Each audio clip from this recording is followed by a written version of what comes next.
नमस्कार दोस्तों, RRB technicians के एग्जाम अब शुरू होने वाले हैं। तो आपको बहुत कम समय लेकर कुछ इंपॉर्टेंट बातें बता देता हूं जिन बातों का आपको एग्जाम में ध्यान रखना है। तो आइए शुरुआत करते हैं। आप जानते हैं कि 18 दिसंबर से इसकी परीक्षा शुरू हो रही है और 29 दिसंबर तक इसकी परीक्षाएं चलेंगी।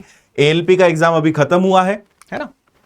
देखिए, सबसे पहले कंप्यूटर बेस्ड आपका टेस्ट होना है, इसके बाद डॉक्यूमेंट वेरिफिकेशन और मेडिकल, जो बात की चीजें। तो इसमें दो ग्रेड हैं, एक ग्रेड 1 है और एक ग्रेड 3 है।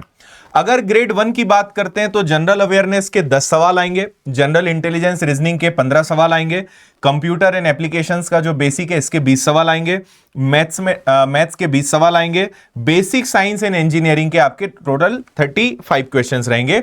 तो 100 क्वेश्चन, 100 मार्क्स और 1.5 घंटे का आपके पास समय है और 1/3 नेगेटिव मार्किंग आपकी रहनी है। तो अगर हम बात करें साइंस एंड इंजीनियरिंग, मतलब ये आपका एक टेक्निकल पार्ट हो गया, बाकी सब तो आपके वही है कि मैथ्स हो गया, जीएस हो गया, कंप्यूटर हो गया, रीजनिंग हो गया। दूसरी तरफ अगर टेक्निकल ग्रेड 3 की बात करते हैं तो मैथ्स यहां भी आएगा 25, रीजनिंग यहां भी आएगा 25, जनरल साइंस आएगा 40 और जनरल अवेयरनेस आएगा यहां पर 10 और 1/3 नेगेटिव मार्किंग। 100 क्वेश्चन, 90 मिनट का टाइम आपका यहां पर भी रहने वाला है। अब देखो भाई, सबसे महत्वपूर्ण चीज जिसका आपको एग्जाम में ध्यान रखना है वो है टाइम मैनेजमेंट, ठीक है। और दूसरा कि आपको कितना स्कोर करके चलना है, कितना मान के चलना है, इस पर हम थोड़ी सी बात कर लेते हैं। देखो, टाइम मैनेजमेंट एक ऐसी चीज है, आपके पास अभी भी समय है और मैं ऐसी उम्मीद कर रहा हूं कि आपकी प्रैक्टिस अच्छी चल रही होगी। और प्रैक्टिस में सबसे महत्वपूर्ण चीज होती है टेस्ट लगाना।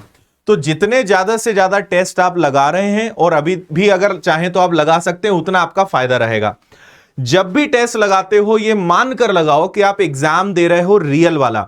ऐसे नहीं करना है कि एग्जाम में देखा जाएगा जो है, अभी तो अपनी मर्जी से लगा लेते हैं, कभी ऐसा मत करिए।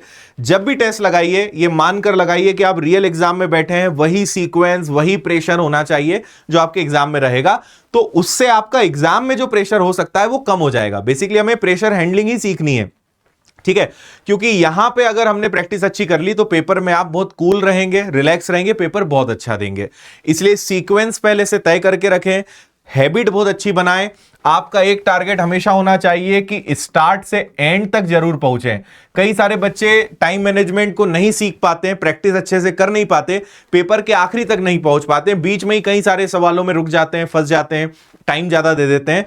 तो आपका पहला टारगेट यह होना चाहिए कि अगर 90 मिनट का समय है तो एटलीस्ट 80 मिनट में आप पहले वो सब कर लें जो आपसे बन रहा है, और आखिरी के 5 से 10 मिनट उनके लिए रख लीजिए कि जहां पे आपको लग रहा है कि बन तो जाएगा या समय ज्यादा लग रहा है, या कुछ ऐसे सवाल होते हैं जहां पे आपको थोड़ा मन करता है कि यार श्योर तो नहीं है लेकिन तुक्का मार देते हैं। बहुत ज्यादा भी तुक्का नहीं मारना है ना। जहां पे आपको बहुत ऐसा लगता है कि हाँ ये हो सकता है, रिस्क ली जा सकती है, वहीं पे तुक्का मारना है आपको। ऐसे ये नहीं कि ठीक है जितना बन गया और बाकी सब तुक्का मार के आ जाए। नेगेटिव मार्किंग बहुत ज्यादा है और उसका नॉर्मलाइजेशन पे भी असर पड़ता है, एक्यूरेसी पे असर पड़ता है।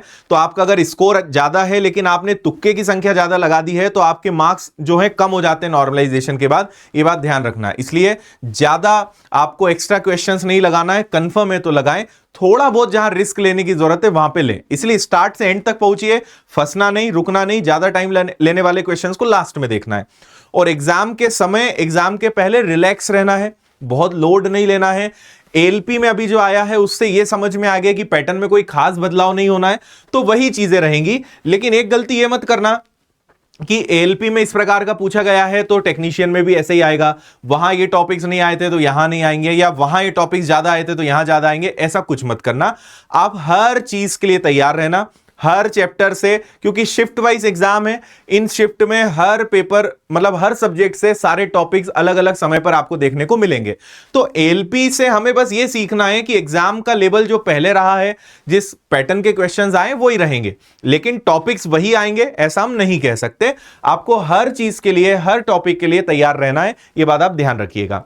तो टाइम मैनेजमेंट में सबसे इंपॉर्टेंट यही है, समय का आपको बस ये ध्यान रखना है कि पूरा अच्छे से जो बन रहा है वो करके आए। ये बड़ी इंपॉर्टेंट बात हो जाती है ना।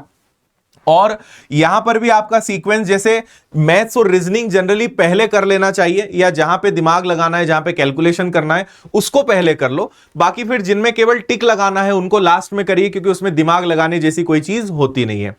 किसी प्रकार का टेक्निकल इश्यू आता है तो आपको तुरंत वहां पे संपर्क करना है, या फिर और एक चीज से नहीं घबराना है कि अचानक आपका कंप्यूटर बंद हो गया या टेस्ट रुक गया, तो वो लाइव सर्वर पे चलता है, तो आपने जितना लगाया है, जितना अटेम्प्ट किया है, वो पहले से रहेगा। अगर आप पहली बार ऑनलाइन एग्जाम देने जा रहे हैं और पहले कभी नहीं दिया है, तो एक बार पीसी पर या लैपटॉप पर प्रैक्टिस करके जाना। रेलवे ने खुद ने एक फॉर्मेट जारी करा है कि किस प्रकार का ऑनलाइन एग्जाम होगा, किसी भी आरआरबी की वेबसाइट पे मिल जाएगा। मैंने एक वीडियो बनाकर भी जानकारी दी थी, तो एक बार बस वो देख जाना कि क्या क्या ऑप्शंस आते हैं, सबमिट कैसे करते हैं, आंसर को टिक कैसे करते हैं, आंसर को चेंज कैसे करते हैं, मार्क फॉर रिव्यू क्या होता है।